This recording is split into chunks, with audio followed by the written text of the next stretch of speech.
Bismillahirrahmanirrahim. Assalamualaikum warahmatullahi wabarakatuh.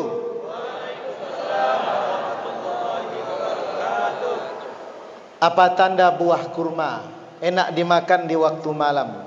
Apa tanda jemaah gerakan solat subuh berjamaah? Semangatlah menjawab salam. Tapi 700 cc. Assalamualaikum warahmatullahi wabarakatuh.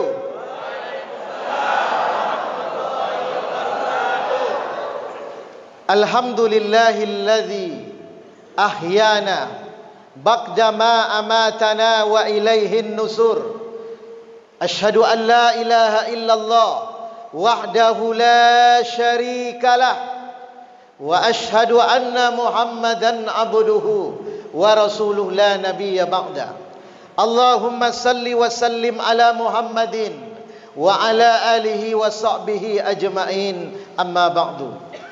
Summa Allahumma inna nas'aluka ilman nafi'an wa rizqan tayyiban wa amalan mutaqabbalan. Summa Allahumma bika asbahna wa bika amsayna wa bika nahya wa bika namutu wa ilaikan nusur. Yang sama-sama kita hormati Bapak Haji Masrul Kasmi, ini mantan pejabat Bupati Rokan Hulu. Karena di Rokan Hulu saya bilang mantan pejabat Rokan Hulu. Nah, kalau di Selat Panjang saya bilang mantan wakil Bupati Meranti. Nah, yang sama-sama kami hormati Ketua Pengurus Masjid Besar atau Masjid Raya Al-Ihsan beserta seluruh pengurus.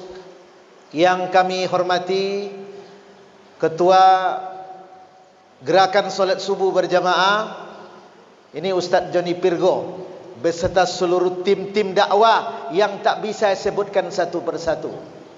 Kalau di masjid lain biasa ustaz-ustaz ni jarang mendengar ceramah, maunya berceramah terus. Ya kan?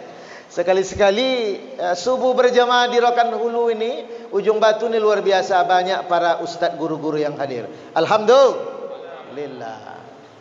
Yang sama-sama kami hormati para tokoh agama, tokoh masyarakat, bapak-bapak, ibu-ibu, kaum muslimin, kaum muslimat yang berbahagia. Wabil khusus untuk sahabat-sahabat dakwah kami dari tim dakwah Gerakan Solat Subuh Berjamaah GSSB Provinsi Riau. Ini hadir bersama kita, di antaranya ini ada Datuk Aziz bin Manap. Saya tak panggil ustaz, panggil Datuk saja. Kan? Datuk Aziz bin Manap. Ini ada Ustaz Haji Ramli Abdul Hamid LC. Ini juga ustaz kita yang juga berasal dari Rokan Hulu ini. Ada Ustaz Mursidi Salam. Ini senior saya juga. Ada Ustaz Bambang. Ada Ustaz Mujib ya. Ini biasa berpantun. Hadirin hadirat yang semoga senantiasa semua kita dirahmati Allah Subhanahu wa taala. Allah kumpulkan kita di dunia, juga Allah kumpulkan nanti kita di akhirat. Amin. Ya Rabbal Alamin. Seorang laki-laki bertanya kepada Rasul, "Ya Rasul, kapan terjadinya hari kiamat?" Rasul terkejut. Kata Rasul, "Apa persiapan engkau menjelang hari kiamat?" Kata laki-laki tersebut, "Tidak ada ya Rasul, kecuali saya mencintai Allah dan mencintai Rasulnya." Kata Rasul, "Sesungguhnya seseorang akan bersama orang yang dia cintai nanti di akhirat." Masya Allah. Mudah-mudahan di akhirat Allah kumpulkan kita bersama Allah, bersama Rasul, bersama orang-orang saleh, bersama jemaah Gerakan Solat Subuh Berjamaah. Amin. Ya Rabbal Alamin. Segala puja dan puji marilah kita persembahkan kepada Allah Subhanahu wa taala dengan ucapan alhamdulillah. Sampai saat ini Allah masih memberikan taufik dan hidayah, masih menganugerahkan rahmat dan nikmat kepada kita, sehingga kita kembali bertemu dan bersua di masjid ini. Tadinya diawali dengan solat subuh berjamaah, kemudian kita lanjutkan dengan pengerahan-pengerahan, tausiah-tausiah, dan nanti kita tutup dengan solat Isra serta sarapan pagi bersama. Aduh, Bang Jani Pirgo, ada sarapan. Beko semangat lah nyampe pun ada Ustaz. Gitu. Makan bersama, Masya Allah, luar biasa. Banyak bonus dan keutamaan yang kita dapatkan pagi ini dalam gerakan solat subuh berjamaah. Di antaranya yang pertama, nanti di hari kiamat Allah berikan cahaya kepada kita. Kata Nabi, berikan kabar gembira kepada orang-orang yang berjalan di waktu gelap menuju masjid, baginya cahaya pada hari kiamat. Hadis riwayat Imam Abu Dawud. Apalagi lebih baik daripada bumi dan segala isinya. Kata Rasul, rakaatul fajri khairum minad dunya wa ma fiha. 2 rakaat sebelum subuh lebih baik daripada bumi dan segala isinya. Ini bagi yang datang cepat. Datang masbuk tak dapat. Kata Nabi, siapa yang salat 40 hari berjamaah, takbirnya bersamaan dengan takbir imam, Allah selamatkan dia dari sifat kemunafikan dan sifat dusta. Masya Allah. Coba kita amalkan. 40 hari saja sepanjang hidup kita, takbiratul ihram kita bersamaan dengan takbir imam. Ada seorang teman yang mencoba. Di hari ke-38 datang terlambat, ada uzur. Datang ke masjid. Sampai di masjid rupanya orang belum iqamah. Kenapa? Karena imam sakit perut. Imam sakit perut. Tak lama setelah datang imam iqamah. Rupanya innamal a'malu binniyat. Sesungguhnya setiap amal dimulai dengan niat. Pada akhirnya kawan kita tersebut bisa menyempurnakan 40 hari takbirnya bersama dengan takbir imam. Masya Allah, luar biasa. Apalagi dapat pahala 27 derajat. Hadis riwayat Imam Muslim dari Ibnu Umar. Dapat lagi bonus sama dengan salat separuh malam. Hadis riwayat Imam Muslim. Apalagi Allah jamin kita masuk surga.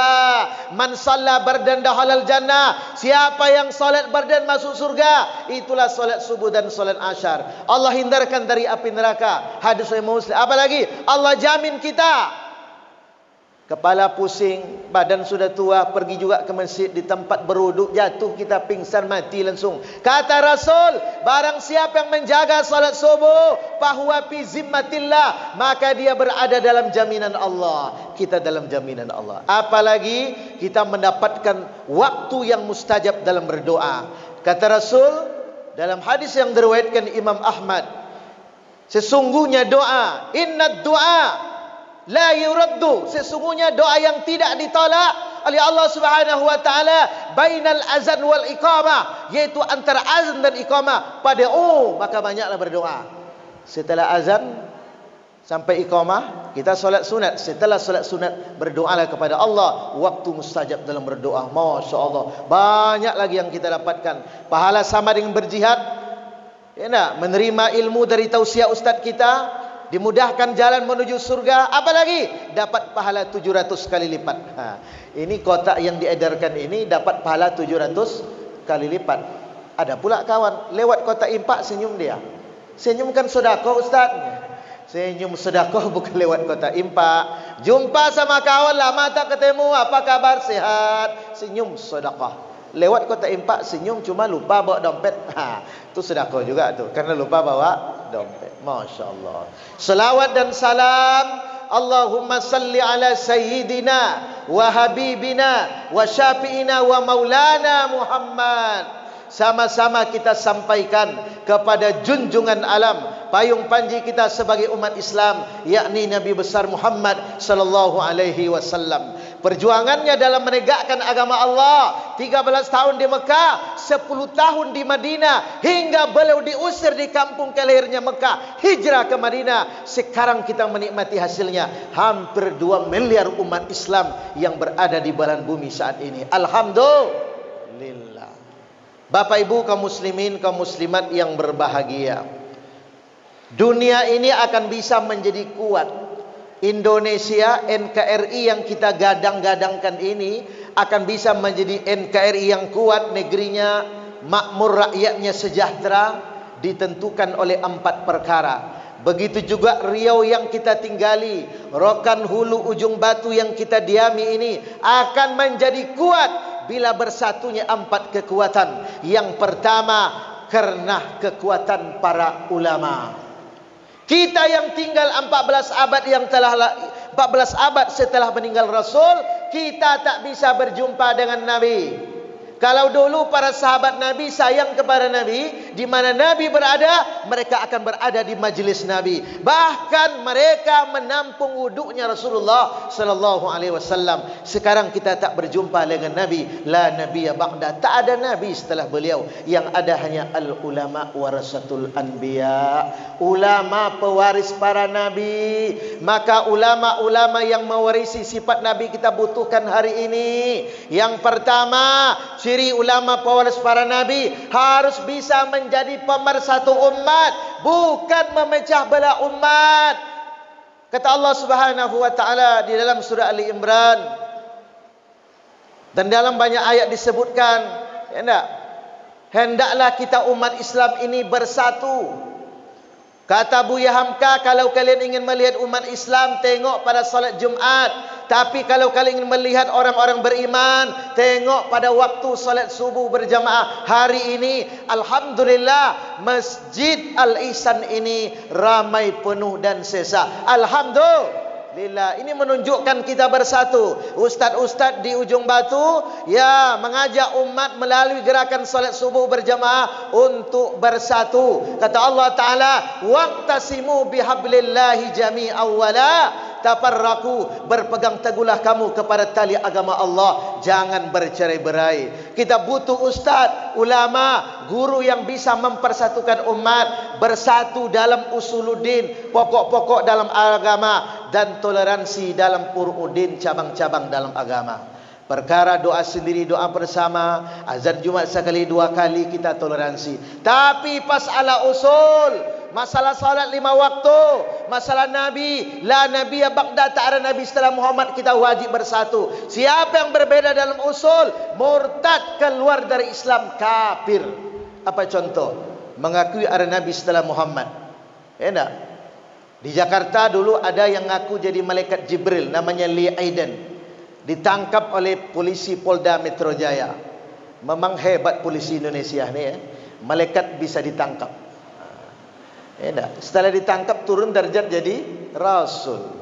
Ada pula mantan pemain bulu tangkis Ahmad Muzadi ngaku jadi nabi. Yang parah, ada sebuah daerah antara Jawa Barat dan Jawa Tengah membuat sebuah agama baru, nama agamanya Jasun. Punya nabi namanya Tukimin. Siapa nabinya? Tukimin. Ada nama Tukimin sini? Tidak ada ya? Tidak pergi dia? Subarang. Saya ceramah di Tapung. Ada nabi palsu namanya Tukimin. Ketawa satu masjid. Ada nama Tukimin. Ada ustaz di 7 orang sama-sama. Siapa? Ketua pengurus masjid katanya. Ini nak diundang lagi besok. Tukimin bagus. Tapi Tukimin yang jadi nabi tak bagus lagi dia.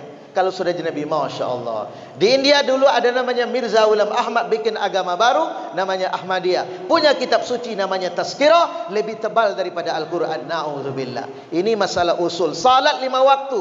Di Rumbai ada jemaah mengadu ke saya, ke MUI, Ustaz, di Rumbai ada jemaah salat 3 waktu sehari semalam. Berarti ini Syiah, berarti ini kelompok yang sudah bertentangan dengan agama Islam. Oleh karena itu diperlukan ulama penyejuk pemersatu umat hari ini. Yang kedua, ulama yang takut kepada Allah Subhanahu wa taala. Ulama-ulama yang menyampaikan dakwah, ketakutan yang pertama adalah kepada Allah Subhanahu wa taala. Masya Allah. Kita membutuhkan ulama, ustaz-ustaz yang ketakutan pertama kepada Allah Ta'ala. Boleh takut kepada pemimpin, kepada atasan, tapi takut kita yang pertama kepada Allah Subhanahu wa Ta'ala.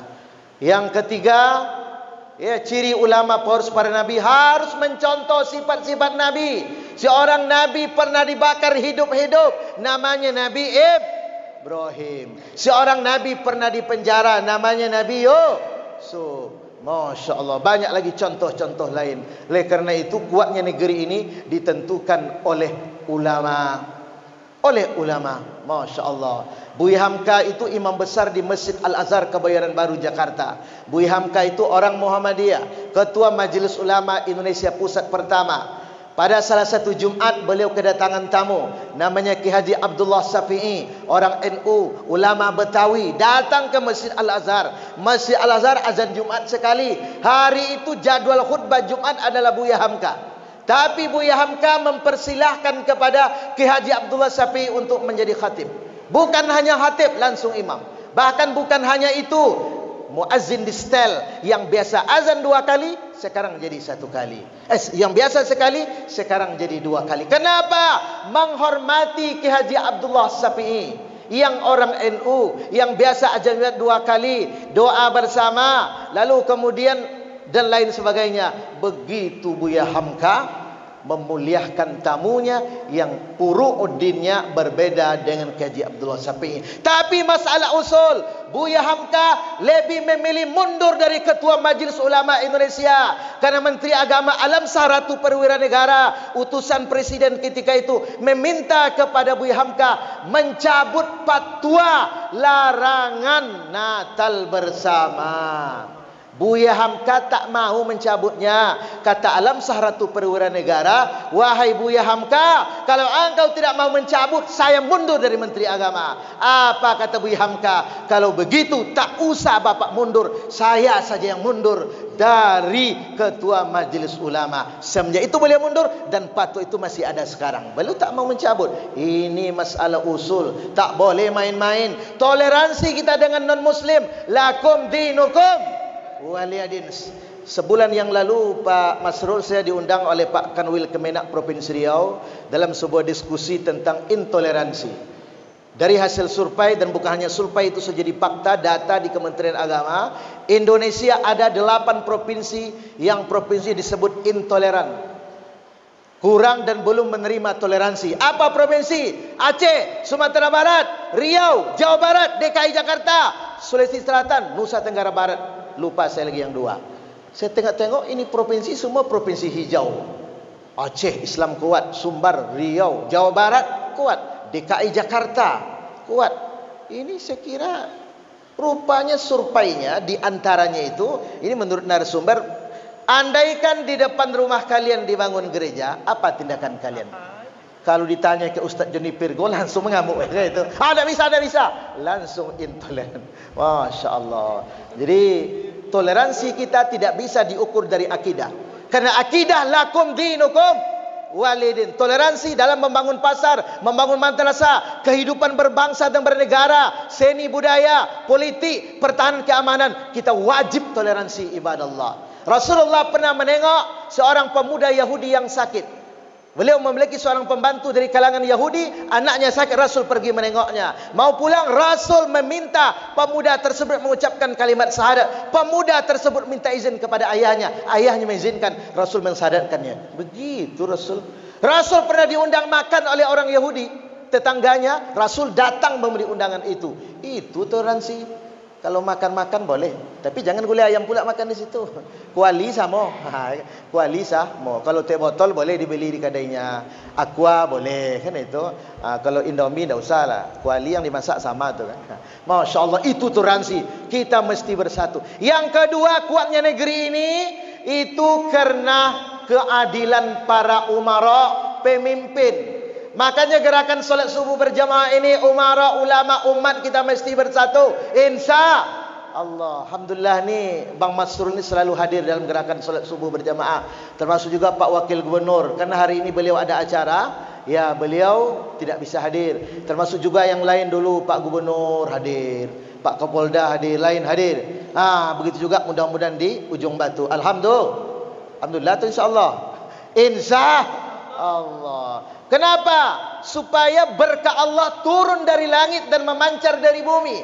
Kata Allah Ta'ala dalam surah Al-96, walau anna ahlal qura amanu wattaqau lafatahna alaihim barakatin minas sama'i wal ar walakin kazzabu fasnahum bima kanu yaksibun. Andaikan penduduk sebuah negeri Ujung Batu ini penduduknya beriman dan bertakwa, pasti Allah turunkan berkah yang turun dari langit dan memancar dari bumi. Masya Allah, luar biasa. Dan salah satu caranya adalah spirit gerakan solat subuh berjamaah. Di zaman Nabi sudah ada subuh berjamaah, cuma istilah gerakan solat subuh berjamaah ini baru 4-5 tahun terakhir. Terus kita galakkan supaya berkah Allah turun dari langit, memancar dari bumi. Amin ya rabbal alamin. Ada seorang sosok pemimpin yang adil, itulah Umar bin Abdul Aziz. Umar bin Abdul Aziz ini khalifah, merupakan cicit dari Umar bin Khattab. Satu ketika Umar bin Khattab melakukan kunjungan kerja di malam hari. Bahasa sekarang belusukan. Cuma tidak bawa wartawan. Belusukan di malam hari tak bawa wartawan, Bang Masrul. Dia melihat dari sebuah rumah kejauhan tenda, ada seorang ibu dan anaknya sedang berdiskusi, berdialog. Ibu berkata kepada anaknya, "Wahai anakku, mari kita tambah air susu, yang merupakan dagangannya kita tambah dengan air." Kata anaknya, "Umar bin Khattab telah melarang kita berlaku curang, wahai ibu." Kata ibunya, Umar bin Khattab tidak tahu dan tidak mendengar. Kata anaknya, "Wahai ibuku, Umar tidak melihat kita, tapi Tuhannya Umar melihat kita." Didengarlah dari jauh oleh Umar. Pulang Umar ke rumahnya, dikumpulkan seluruh anak laki-lakinya. "Siapa di antara kalian yang mau beristri?" Lalu Asim bin Umar mengusulkan diri, dan Umar bin Khattab menyetujui Asim bin Umar. Apa kata Rasul kepada Asim bin Umar? "Engkau akan saya nikahkan dengan seorang wanita perempuan yang berhati mulia." Itulah wanita tersebut yang tadi, wanita tersebut yang merupakan wanita yang jujur, yang mengatakan tidak mau menambah air susu tersebut dengan air biasa sebab sudah berlaku curang. Tuhannya Umar akan melihat kita, wahai ibu. Wanita tersebut dinikahkan oleh Umar dengan anak kandungnya Asim bin Umar. Maka lahirlah seorang perempuan di antaranya bernama Laila. Laila ini tentu cuma berkata, Laila punya anak namanya Umar bin Abdul Aziz. Masya Allah, itulah Umar bin Abdul Aziz. Ketika terpilih sebagai khalifah, yang pertama dia lakukan adalah mendatangi ulama. Bukan acara pesta-pesta. Kalau Umar bin Abdul Aziz sekarang terpilih sebagai khalifah, diundangnya para tim sukses, para pemilik modal, pesta-pesta pora. Umar bin Abdul Aziz terpilih sebagai khalifah, yang pertama dia lakukan mendatangi ulama. Padahal Umar bin Abdul Aziz juga seorang ulama, tapi dia mendatangi ulama. Di antara ulama yang datangi adalah Hasan al-Basri. Masya Allah. Apa kata Umar bin Abdul Aziz? "Hai saya, beri saya nasihat." Kata Hasan al-Basri, di antaranya, "Wahai Umar bin Abdul Aziz, sayangi rakyatmu sebagaimana engkau menyayangi anak-anakmu. Hormati rakyatmu sebagaimana engkau menghormati kedua orang tuamu." Masya Allah.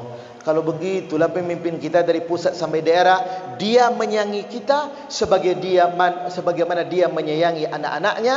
Dia menghormati kita seperti dia menghormati kedua orang tuanya.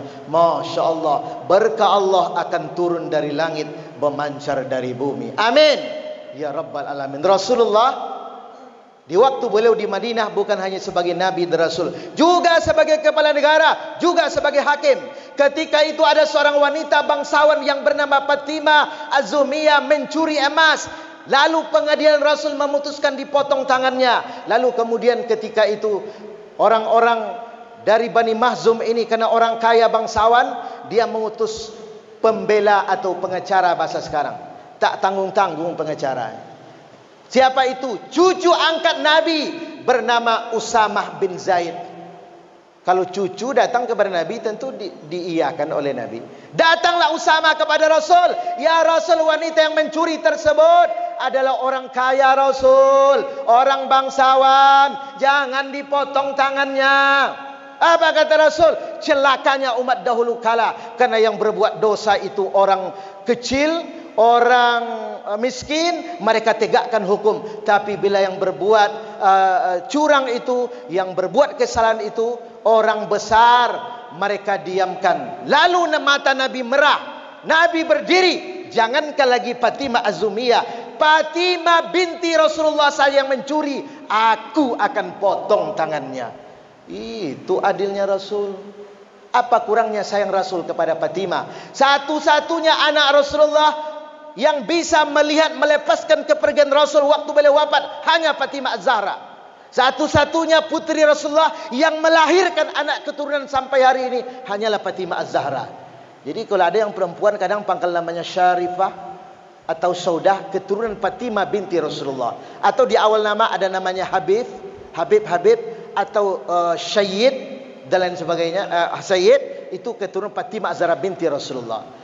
Rasulullah begitu menyayangi Nabi. Bila Fatimah datang ke rumah Rasulullah, Rasul menyambut di depan pintu. Fatimah tidak akan duduk kecuali di mana Rasulullah duduk. Begitu sayang. Tega-teganya Nabi mengatakan, andaikan Fatimah binti Rasulullah yang mencuri, aku akan potong tangannya. Apalagi Fatimah Az-Zumiyah. Begitu tegas Nabi menegakkan keadilan. Tapi potong tangan dalam Islam tidak semua mencuri potong tangan. Ya Bu ya Ramli ya. Kalau mencuri sandal di masjid, sandal harga 30.000 tak dipotong. Karena potong tangan di Islam ada pula nisabnya. Pakai nisab pula. Iya kan? Mencuri mangga, itu tak potong tangan tuh. Iya kan? Atau mencuri di saat orang sedang lapar, betul-betul lapar, tapi tidak bisa tambuh ciklonya, banyak manggalenya. Tidak bisa dah. Makan satu, tidak bisa lah. Jadi begitu keadilan. Berdoa kita kepada Allah Ta'ala, semoga Allah berikan kepada kita pemimpin-pemimpin yang adil dari pusat sampai daerah. Amin ya Rabbal Alamin. Yang ketiga, kuatnya negeri ini ditentukan oleh dermawan orang-orang kaya. Tadi Pak Ketua Pengurus, ya masjid ini kita benahi. Tak bisanya dilakukan oleh pemerintah, pemerintah membantu. Tak bisa dilakukan oleh jemaah, jemaah hanya sekedarnya. Ya enggak? Harus ada orang-orang kaya yang rela berkorban, menyumbangkan hartanya di jalan Allah, membangun masjid ini. Kata Nabi dalam hadis Imam Ibnu Majah, siapa yang membangun rumah Allah di dunia dengan ikhlas, walaupun sebesar sarang tempat burung bertelur, Allah bangunkan untuknya sebuah rumah di surga. Masya Allah. Jadi yang bangun masjid, ya enggak, sarang tempat burung bertelur mungkin kira-kira satu buah batu bata lah. Satu buah batu bata itu berapa harga satu itu? Berapa ratus? 400 rupiah. Masya, 400 rupiah dapat rumah di surga. Oh kalau begitu kami sudah 10.000 Ustaz ya. Berarti rumah di surga besar, bukan itu maksudnya. Semakin banyak menyumbang, semakin dimuliakan Allah Ta'ala kita di surga. Amin ya Rabbal Alamin. Luar biasa. Ini sahabat Nabi yang paling kaya namanya Abdurrahman bin Auf. Waktu beliau masih tinggal di Mekah, beliau sudah menjadi miliarder, banyak duitnya, banyak hartanya. Tapi ketika beliau hijrah ke Madinah, beliau tidak membawa harta apa-apa dan tidak membawa keluarganya. Rasulullah mempersaudarakan orang Muhajirin dan Ansar, dan persaudaraan yang paling masyhur, yang paling terkenal adalah persaudaraan orang paling kaya Mekah, namanya Abdurrahman bin Auf dari kalangan Muhajirin, dan orang paling kaya Madinah namanya Sa'ad bin Rabi'. Masya Allah. Rasul mempersaudarakan Abdurrahman bin Auf dengan Sa'ad bin Rabi'. Kira-kira dipersaudarakan GSSB Riau dengan GSB Ujung Batu. Itulah kira-kira. Jadi Rasul mempersaudarakan Abdurrahman bin Auf dengan Sa'ad bin Rabi'. Kata Sa'ad bin Rabi' kepada Abdurrahman, wahai Abdurrahman, saya ini pemilik separuh kebun kurma di Madinah. Masya Allah. Orang Arab dianggap kaya bila punya kebun kurma. Sampai sekarang, kalau dia belum memiliki kebun, kalau dia hanya memiliki mobil, rumah besar, belum dianggap kaya. Tapi kalau sudah punya kebun kurma, dia dianggap kaya. Bahasa sekarang, dia tuh ustaz, separuh kebun sawit di Rokan Hulu itu punya dia. Itu bau kayu, itu kan. Kata Sa'ad bin Rabi', saya pemilik separuh kebun kurma di Madinah, dan sekarang saya serahkan separuhnya. Separuhnya saya serahkan kepada engkau. Masya Allah. Sampai di Rokan Hulu, iya kan, ditawarkan kepada Ustaz Zulusni Dawo. Hai Ustaz Zulusni, kan itu. Kata Bang Joni Pirgo, saya punya 100 hektar kebun sawit, saya serahkan 50 hektar kepada engkau. Pakailah untuk GSSB. Kan itu? Kok luar biasa, ya kan? Belum lagi sampaikan terima kasih, terima kasih. Apa kata Abdurrahman bin Auf? Pada Abdurrahman bin Auf tidak membawa apa-apa hijrah ke Madinah. Bukan hanya kebun kurma yang diserahkan, termasuk cangkul-cangkulnya, para pekerjanya. Ada yang mengatakan 5.000 orang yang bekerja di kebun kurmanya Sa'ad bin Rabi' diserahkan separuh, berarti 2.500 kepada Abdurrahman bin Auf. Dan bukan titik, koma. Saya pemilik separuh kebun kurma di Madinah, separuh saya serahkan kepada engkau ya Abdurrahman. Dan bukan hanya itu, saya memiliki 2 istri, dan satunya saya serahkan kepada engkau. Masya Allah. Istri itu yang namanya Sa'ad bin Rabi, orang paling kaya di Madinah. Dari kalangan bangsawan. Orang Arab kalau dia kaya, orang bangsawan, biasa istri nilainya itu A ke atas tuh. A plus, nggak ada C plus, nggak ada nilai A plus. Tentu dua istrinya cantik. Sekarang pilih oleh engkau, bukan Sa'ad yang milih, Abdurrahman. Pilih oleh engkau salah satu, tunjuk yang mana engkau inginkan. Nanti saya ceraikan, selesai masa iddah, nikahi dia. Masya Allah. Kalau sampai takbir, jadi takbirnya istri. Masya Allah, luar biasa. Kalau sempat kita, Abdurrahman tidak membawa istri, istrinya tinggal di Mekah, pindah ke Madinah, ditawalkan salah satu istri. Masya Allah, luar biasa. Abdurrahman bin Auf orang yang tidak mau menyusahkan orang lain. Dia beribadah sesuai ibadah yang diajarkan oleh Nabi. Apa kata Abdurrahman bin Auf? Semoga Allah memberkahi hartamu dan memberkahi keluargamu. Masya Allah, ini jawaban yang tulus ikhlas, menolak secara halus. Kalau sempal Abdurrahman zaman sekarang, Masya Allah, luar biasa. Langsung syukuran dia. Sampai Pekanbaru langsung syukuran. Tapi Abdurrahman bin Auf mengatakan, saya semoga Allah memberkahi hartamu, memberkahi keluargamu. Yang saya minta cuma satu, tunjukkan kepada saya di mana pasar di kota Madinah ini. Masya Allah, yang dimintanya di mana pasar? Harta tak ada, istri tak ada, pasar yang ditanya. Diantarkan oleh Sa'ad bin Rabi ke pasar. Sampai di pasar, di pasar Madinah waktu yang banyak dijual cangkul. Karena orang di Madinah kerjanya itu adalah berkurma. Tentu cangkul yang banyak. Oleh Abdurrahman bin Auf dia ambil. Pergi ke kios tukang cangkul, ambil 4-5 buah cangkul. Katanya, saya berhutang dulu. Besok saya bayar, setelah laku saya jual. Saya bayar. Kelilinglah Abdurrahman bin Auf menjual cangkul yang 4-5 tadi. Besoknya dibayarkan duitnya kepada tukang cangkul. Besok ditambah lagi. Sebulan kemudian Abdurrahman bisa membuka kios menjual cangkul sendiri. Tak lama setelah itu Abdurrahman bin Auf bersama pemilik tanah yang kosong di samping pasar Madinah itu bekerja sama dan membuat pasar baru di Madinah. Masya Allah, itu Abdurrahman bin Auf. Ketika Rasulullah mengumpulkan para sahabat seperti ini, meminta supaya berjuang di jalan Allah. Waktu itu Abdurrahman belum kaya, hartanya lebih kurang 4.000 dinar. Saya tidak tahu, 1 dinar berapa sekarang, Ustaz Ramli?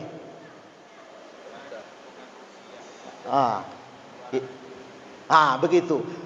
Kalau saya hitung tak dapat saya hitung kecuali ada kalkulator. Tapi dahulu saya hitung lebih kurang 4,8 miliar. Dia sumbang separuh hartanya 2.000 dinar. Berarti 2,4. Masya Allah. Bisa tak subuh ini? Di dompet uang 1 juta. Keluar 500.000. Iya kan? Itu luar biasa Abdurrahman. Rasul mendoakan Abdurrahman bin Auf.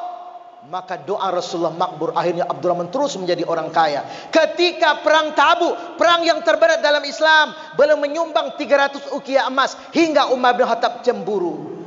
Kata Umar kepada Nabi, ya Rasulullah, Umar telah menyanyiakan keluarganya ya Rasul. Dia telah menyumbangkan semua hartanya. Tak ada lagi harta yang ditinggalkan untuk keluarganya. Rasul menanya Abdurrahman, betulkah itu Abdurrahman? Tidak ya Rasulullah, saya masih meninggalkan harta untuk keluarga saya. Berapa banyaknya? Sebanyak yang Allah berikan kepada saya. Masya Allah. Satu ketika 700 ekor unta masuk ke kota Madinah, membawa barang dagangan diberikan gratis. Lalu Siti Aisyah keluar dari rumah. Siapa itu yang datang? Kok Madinah ini banyak gemuruh? Siapa yang datang? Kata orang Madinah, ya Ummul Mukminin, yang datang itu Abdurrahman bin Auf dengan 700 ekor unta, membawa barang dagangan yang dibagikan gratis kepada seluruh penduduk Madinah. Masya Allah. Kaya tak tu? Andaikan 700 puso masuk ke ujung batu, iya kan? Lalu membagikan gratis di pagi ini sembako. Itu jangankan lagi orang-orang yang tidak pergi subuh berjamaah. Jamaah ini saja keluar nih. Saya pun tengok-tengok keluar, akhir keluar juga. Begitu kekayaan Abdurrahman bin Auf, Masya Allah, luar biasa. Bahkan ketika Rasulullah meninggal dunia, satu orang pun istri-istri Nabi tak ada menikah dengan laki-laki lain. Pertanyaannya, siapa yang menanggung biaya hidupnya? Di antaranya itu mereka dibantu oleh sahabat Nabi yang paling kaya bernama Abdurrahman bin Auf. Kalau hiduplah Abdurrahman bin Auf di zaman sekarang, ada Abdurrahman seperti itu, ada janda-janda, ya enggak? Disekolahkan anak, dikuliahkan, dikasih beras setiap bulan, mencalek dia, mencalek dia. Itu pasti jadi itu, ya kan? Pasti jadi. Jadi mencalek tak bisa saja subuh berjamaah, ya kan? Mencalek dia. Itu Abdurrahman itu kan terpilih. Masya Allah. Begitu kayanya Abdurrahman bin Auf. Bahkan ketika beliau meninggal dunia, Ali bin Abi Thalib ikut mendoakan beliau. Masya Allah. Luar biasa Abdurrahman bin Auf. Orang-orang kaya di ujung batu termasuk kita semua. Semoga kita sisihkan harta kita di jalan Allah, membangun masjid, MDA, perjuangan dakwah dan sebagainya. Insya Allah yang terakhir kuatnya sebuah negeri ditentukan oleh doanya orang-orang miskin, doa orang-orang terzolimi. Sekarang kita selamat dari musibah dan bencana karena banyak orang-orang miskin, orang terzolimi mendoakan kita, Bapak Ibu yang dimuliakan Allah Ta'ala. Ada sebuah kisah. Ada seorang sahabat Nabi yang bernama Sa'ad bin Zaid. Beliau ini adik iparnya Umar bin Khattab, karena istrinya bernama Fatimah bin Khattab menikah dengan Sa'id bin Zaid. Jadi Sa'id bin Zaid ini adik iparnya Umar bin Khattab. Beliau umurnya panjang. Di zaman Bani Umayyah, beliau berselisih dengan seorang wanita kaya dari kalangan yang tinggal di Madinah waktu itu. Jadi seorang wanita ini menuduh, memfitnah Sa'ad bin Zaid itu telah merampas tanahnya. Jadi cerita tanah-tanah ini sudah semenjak zaman dulu, bukannya sekarang. Padahal tanah ini ada surat kita beli, ada pula lagi surat lain, kan itu luar biasa. Kalau pengacara hebat Pekanbaru saya melihat itu bisa tanah 3-4 orang punya. Ya Pak Masrul ya. Bukan hanya tanah Pemprov pun bisa diserobot. Kan itu kalau salah-salah kuat luar biasa. Jadi waktu itu seorang wanita daripada orang kaya ini menuduh Sa'ad bin Zaid telah merampas tanahnya. Lalu kemudian fitnah ini tersebar bukan hanya di Madinah tapi di beberapa daerah lainnya. Lalu bahkan ketika itu Sa'id bin Zaid melaporkan kepada wali kota Madinah ketika itu yang bernama Marwan bin Hakim, sehingga mengutus seorang utusan kepada Marwan bin Hakim. Marwan bin Hakim mengutus utusan kepada Sa'id bin Zaid, apakah itu betul adanya. Lalu kemudian kata Sa'id bin Zaid, itu tidak betul.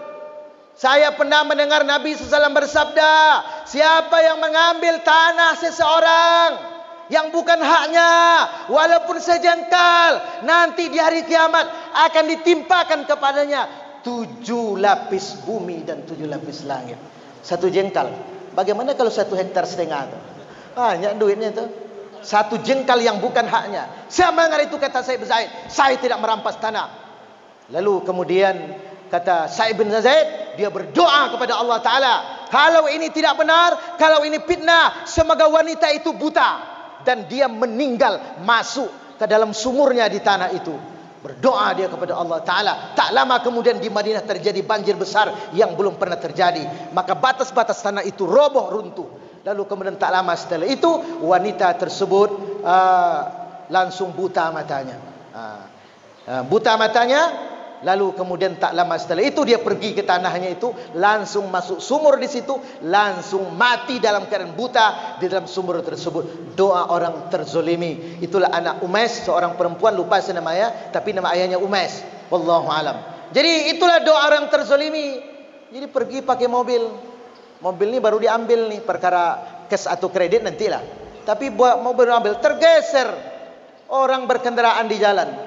Bapak-bapak yang berdagang sayur, berdagang pisang, tergeser belakang. Pakai Honda Captul. Tahu Captul? Tapi bukan Captul yang dimodif. Captul yang dimodif itu lebih mahal pula dari NMAX lagi kan itu. Captul yang bunyinya bunyi sensor. Lihat tuh sensor dikanya. Sensor bunyi per-nya. Bawa sayur. Tergeser dia. Dia pula marah. Mata nak nampaknya. Kok lampu merah, maju tariang aja. Bongi, dimaki-maki. Pergilah bapak terus jalan. Bapak ni berdoa, ya Allah, jatuh lah motor dapat dah. Sampai di jalan langsung kecelakaan tunggal, ditabraknya tiang listrik. Biasanya orang menabrak dia, ini dia tabrak tiang listrik. Nauzubillah, doa orang terzolimi. Jangan sampai ada kita menzolimi orang lain. Karena doa orang terzolimi, pintu langit dibuka oleh Allah Ta'ala. Diterima doanya oleh Allah Subhanahu Wa Ta'ala. Contoh Sa'id bin Zaid tadi.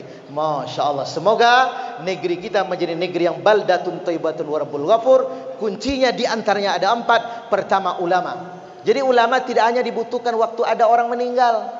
Ini ada orang mati dipanggil ustaz untuk berdoa. Nauzubillah. Pas menjelang lebaran dikasih kain sarung. Kain sarung ustaz. Ini itu.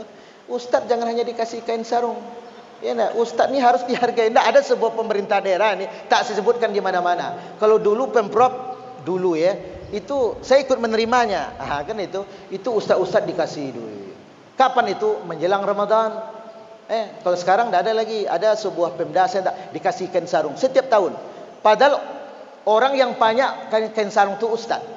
Wirid di majlis taklim menjelang Ramadan kain sarung. Saya aja ni maaf ni sampai 1 lemari kain sarung. Saya sedekah dengan orang lain. Padahal saya tak biasa kain sarung. Saya pakai celana, pakai jubah. Jarang saya pakai sarung kecuali di rumah. 1 lemari kain sarung. Pas menjelang Ramadan dikasih lagi kain sarung. Masya Allah. Ini perlu. Ulama diperlukan untuk negeri ini. Bekerja samalah ulama dengan umara. Insya Allah berkat turun dari langit dan bumi. Begitu juga orang kaya, orang miskin. Kita mesti bersatu. Insya Allah. Jakarta kotanya indah. Di sana ada istana presiden. Kalau ada kata hamba yang salah, mohon maaf 100%. Ini gara-gara Ustaz 700 cc nih. Iya kan. Air pun minum lupa jadi. Subhanakallahumma wa bihamdik asyhadu an la ilaha illa anta astaghfiruka wa atubu ilaik. Assalamualaikum warahmatullahi wabarakatuh.